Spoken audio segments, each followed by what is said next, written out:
Independent ডিজিটালের নিয়মিত আয়োজনে আপনাদের স্বাগত জানাচ্ছি। আমি আশিক হোসেন। আমাদের সাথে আজকে আলোচনায় যুক্ত হচ্ছেন জ্যেষ্ঠ সাংবাদিক সেলিম খান। সেলিম খান, আপনাকে স্বাগত জানাচ্ছি। সেলিম খান, আপনি জানেন যে মার্কিন নিরাপত্তা উপদেষ্টা জ্যাক সুলিভান ভারত সফর করছেন। হঠাৎ করে এই মুহূর্তে তার এই সফরটা কেন? দেখুন, জ্যাক সুলিভান, আপনি নিজেই বললেন যে হঠাৎ করে, মানে হঠাৎ কোনো সফরের আগে হঠাৎ শব্দটা আপনি ব্যবহার করলেন, মানে হঠাৎ কেন? তো হঠাৎ হচ্ছে যে মানে উনি আসছেন 5 তারিখ, আজকে এখনও মনে হয় এসে পৌঁছাননি, 6 তারিখ যাবেন বলা হচ্ছে যে 2 দিনের সফর। আসলে 2 দিনের সফরটা হয়তো 24 ঘন্টার যদি সময় হিসাব করি তাহলে 24 ঘন্টার চেয়ে কমও হতে পারে, ঠিক আছে এই সময়। কিন্তু যেহেতু উনি 5 তারিখ আসছেন, 6 তারিখ যাচ্ছেন, সেই জন্য 2 দিনের সফর বলা হচ্ছে, কিন্তু সময়টা কম। তবে এটা অবশ্যই গুরুত্বপূর্ণ। কেন গুরুত্বপূর্ণ? বাইডেন প্রশাসন বিদায় নেবে হচ্ছে 20 জানুয়ারি। তার মানে প্রেসিডেন্ট বাইডেনেরও 15 দিন সময় আছে আর হাতে। জ্যাক সুলিভান, তার যে জাতীয় নিরাপত্তা উপদেষ্টা, মানে আমেরিকার জাতীয় নিরাপত্তা উপদেষ্টা জ্যাক সুলিভান, তারও কিন্তু মাত্র 15 দিন আর সময় আছে। এরপরে কিন্তু তারা কেউ নেই। তারপরেও এই সফরেতে মানে তিনি আসলেন কেন? এটা একটা বড় প্রশ্ন। আপনি হয়তো জানেন যে বিক্রম মিস্ত্রি ঢাকা সফরে এসেছিলেন। ঢাকা সফর শেষ করার পরপরই কিন্তু তিনি সোজা চলে যান যে আমেরিকায়, এবং আমেরিকায় প্রায় 15 দিন বিক্রম মিস্ত্রি বিভিন্ন লেভেলে, ওই দিকে অবশ্য ওই সময় আমেরিকায় যে ভারতের বিভিন্ন মানে অ্যাম্বাসি, কনসুলেট যেগুলো আছে, তাদের একটা সম্মেলন হওয়ার কথা ছিল, সেটা একটা বিষয় ছিল।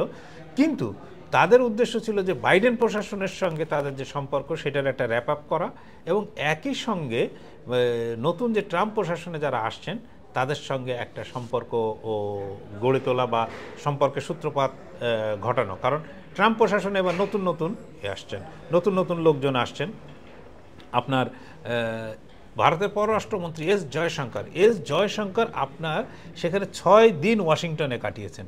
আপনি এটা, ভারতের মতো একটা দেশে সেখানে একটা পররাষ্ট্রমন্ত্রী একটি দেশে 6 দিন কাটাবেন, এটি কিন্তু খুবই গুরুত্বপূর্ণ একটা বিষয়। সেখানে তিনি কিন্তু ওই যে জ্যাক সুলিভান সহ বিভিন্ন লেভেলের, ব্লিংকেন সহ বিভিন্ন লেভেলে কথা বলেছেন তিনি। আবার যারা ট্রাম্প প্রশাসনে আসছেন তাদের সঙ্গেও কথা বলছেন। আপনি যদি বলি যে ট্রাম্প প্রশাসনে যিনি এই জ্যাক সুলিভানের জায়গা নেবেন, তার নাম মিশেল ওয়ালজ। এই মিশেল ওয়ালজ, তিনি একজন কংগ্রেসম্যান, তাকে কিন্তু নির্বাচন করা হয়েছে যে এই জাতীয় নিরাপত্তা উপদেষ্টা হিসাবে নিয়োগ দেওয়া হয়েছে। ইতিমধ্যে ট্রাম্প কিন্তু তার পুরো জিনিসটাকে সাজিয়ে ফেলেছেন। তখনই কিন্তু শোনা যাচ্ছিল যে ভারত সরকারের পক্ষ থেকে একটা চেষ্টা চলছে যে শেষ মুহূর্তে যেন একদিনের জন্য হলেও যেন এই যে মার্কিন জাতীয় নিরাপত্তা উপদেষ্টা, তাকে যেন ভারত সফরে আনা যায়, এবং সেই কাজে তারা যথেষ্ট সফল হয়েছেন।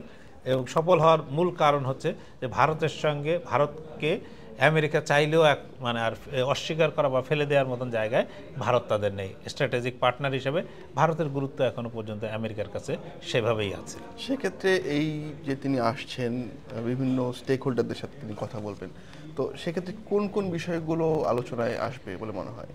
একটা হচ্ছে, প্রথম তিনি কথা বলবেন, মানে তার মূল আলোচনাটা হবে যে ভারতের যিনি জাতীয় নিরাপত্তা উপদেষ্টা অজিত দোভালের সঙ্গে আসলে তার মূল আলোচনা হবে। এর বাইরে যে সৌজন্য সাক্ষাৎ দেন এই ধরনের ভিজিটের ক্ষেত্রে থাকে সৌজন্য সাক্ষাৎ, এই সৌজন্য সাক্ষাৎ তার সঙ্গে এস জয়শঙ্কর, যিনি পররাষ্ট্রমন্ত্রী, আপনার প্রধানমন্ত্রী নরেন্দ্র মোদী, আপনার এর বাইরে তিনি আইআইটি দিল্লিতে একটা বক্তৃতা দেবেন।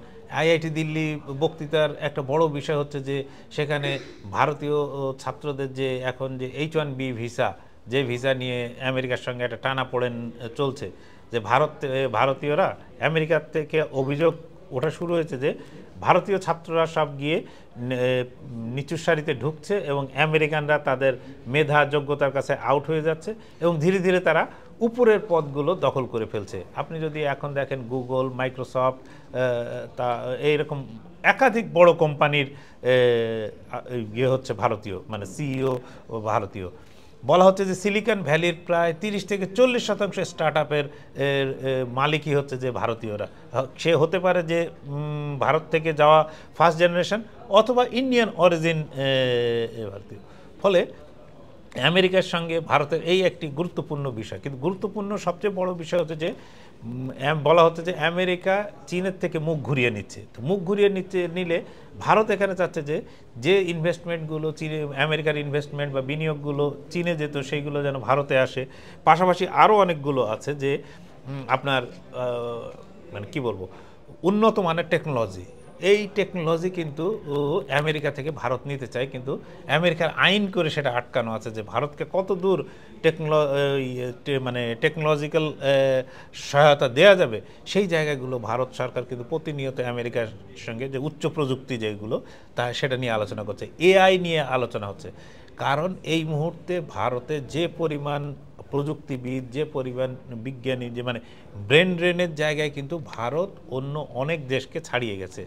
চীন ছিল, চীন আর ভারত মিলে কিন্তু আমেরিকান মানে যারা আমেরিকার বাসিন্দা অরিজিনাল, বিশেষত আমি যদি বলি যে ট্রাম্প প্রশাসনের এক অংশের তাদের হচ্ছে যে হোয়াইট সুপ্রিমেসির যে থিওরি, সেই হোয়াইট সুপ্রিমেসি, হোয়াইট আমেরিকানরা বারবার পিছিয়ে পড়ছে এদের কাছে। আগে চীনের ছিল, এখন ভারতীয়দের কাছে কিন্তু তারা পিছিয়ে পড়ছে। তারা এইটাকে আশঙ্কার জায়গা হিসেবে দেখছে। ফলে ভারত সরকার এটাকেও অ্যাড্রেস করবে। তারা মিসাইল টেকনোলজি নিয়ে আলোচনা করবে। তারা আপনার পরমাণু শক্তির যে বেসামরিক ব্যবহার, মানে এই বিদ্যুৎ উৎপাদন থেকে শুরু করে নানা ধরনের ব্যবহার, সেই ব্যবহার নিয়েও আলোচনা করবেন। কারণ আমেরিকা এইটা মনে রাখতে হবে যে যারা পরাশক্তি হিসেবে গড়ে উঠছে আমেরিকার কাউকে পরাশক্তি হতে দেওয়ার মতো ওই কাজটি করতে দিতে চায় না।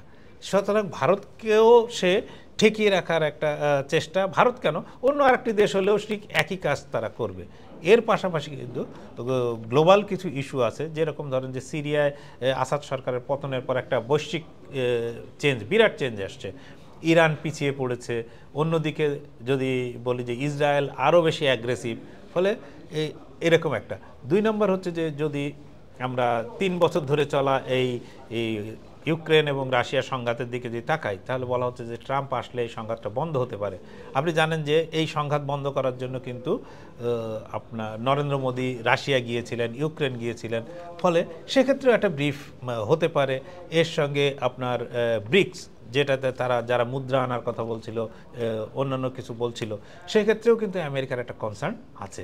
তো এগুলো নিয়ে আলোচনা হতে পারে। সবচেয়ে বড় যে কনসার্নের বিষয়টা সেটা কিন্তু আঞ্চলিক। ভারতের উত্তর পূর্বাঞ্চল কিন্তু এখন বেশ মানে একদিকে ধরেন মিয়ানমারে বলা হচ্ছে যে সেখানে যে রাখাইন স্টেট তার 80% দখল করে ফেলেছে আরাকান আর্মি, তার সঙ্গে চীন প্রদেশ বা কাচিনরা যে চীন প্রদেশ দখল করে ফেলেছে। এগুলো কিন্তু ভারতের উদ্বেগের কারণ। ধরেন এই ভারতের আরেক প্রতিবেশী বাংলাদেশের সঙ্গেও, বাংলাদেশের যে এই যে 5ই আগস্টের পরে যে রাজনৈতিক পট পরিবর্তন হলো, এইটাও হয়তো ভারতের জন্য অস্বস্তিকর। তো ভারত সেটাও অ্যাড্রেস করবে তাদের আলোচনার মধ্যে, সেটাও আসতে পারে। এটা এমন কোনো বিষয় না যে এই লুকোছাপার বিষয়। আরও কয়েকটি বিষয় আছে, যেমন শ্রীলঙ্কা, মালদ্বীপ বা পাকিস্তানে এখন যে নতুন করে একটা পাকিস্তান আফগানিস্তানের মধ্যে সংঘাত শুরু হয়েছে। এই পাকিস্তান আফগানিস্তান যদি সংঘাত বাড়ে বা এই জায়গাটা আরও অস্থিতিশীল হয়, সেক্ষেত্রে ভারতের কাশ্মীর সহ ওই সীমান্ত, পশ্চিম সীমান্ত নিয়েও কিন্তু ভারতের উদ্বেগ থাকবে। ফলে সেক্ষেত্রে আমেরিকার সঙ্গে একটা এই সাউথ এশিয়া বা দক্ষিণ এশিয়ার নিরাপত্তার বিষয় নিয়ে তাদের কিন্তু মানে খুব ঘনিষ্ঠভাবে কাজ করার বিষয়টা এইখানে নথিভুক্ত থাকবে। এর আর একটা হচ্ছে যেখানে আমেরিকা এবং ভারতের দুজনের স্বার্থই একেবারে পরিপূরক, সেটা হচ্ছে চীনের বিষয়ে কিন্তু ভারত ইতিমধ্যে চীনকে মানে কি বলবো, যদি বলি জব্দ করার জন্য, যদি বলি চীনকে সামাল দেওয়ার জন্য কোয়াড তৈরি করেছিল। সেই কোয়াডের 4 সদস্যের মধ্যে একটি কিন্তু ভারত, যে ভারত মহাসাগরের অঞ্চলে চীনকে ঠেকিয়ে রাখার দায়িত্ব কিন্তু ভারতের, এবং ভারত চীনের একটা বড় প্রতিবেশী দেশ। সেই হিসাবে চীনের বিষয়েও কিন্তু তাদের মধ্যে চীনের বিষয়টাও কিন্তু উঠে আসবে, এটা সাধারণ বিবেচনাতেই বলা যায়। অন্যান্য এছাড়াও তো আন্তর্জাতিক নানা ক্ষেত্রে ভারত এবং আমেরিকার মধ্যে নানান রকম সম্পর্ক আছে, তো সেই বিষয়গুলো নিয়ে কি আলোচনা হতে পারে?